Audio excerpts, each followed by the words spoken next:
বছর দুয়েক ধরে বরেন্দ্র বহুমুখী পানি সেচ প্রকল্পের পাম্পের নিয়ন্ত্রণ নিয়ে সজল মিয়ার সাথে স্থানীয় সিরাজুল ইসলামের দ্বন্দ্ব চলছিল।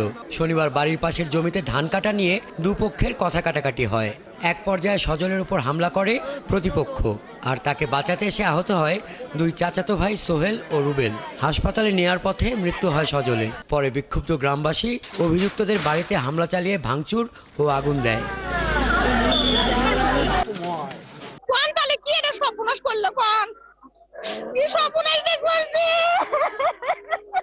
জমাজমি লেখা হতেই পারে, তার হাত বা কিছু ক্ষতি করুক, কিন্তু এভাবে জানে মারা তো ঠিক না। আমার বাবাকে যেভাবে মেরেছে তারা খুব অন্যায় করছে এবং আমি আইনের আশ্রয়টা চাই। আমার বাবাকে যারা মারছে তাদেরকে সবাই ফাঁসি চাই। 5 জন মিলে মারছে, 5 জনেরই ফাঁসি চাই। হত্যায় জড়িতদের শনাক্ত করা হয়েছে এবং তাদের গ্রেপ্তারের চেষ্টা চলছে বলে জানিয়েছে পুলিশ। বিস্তারিত পরবর্তীতে আরো জানা যাবে যে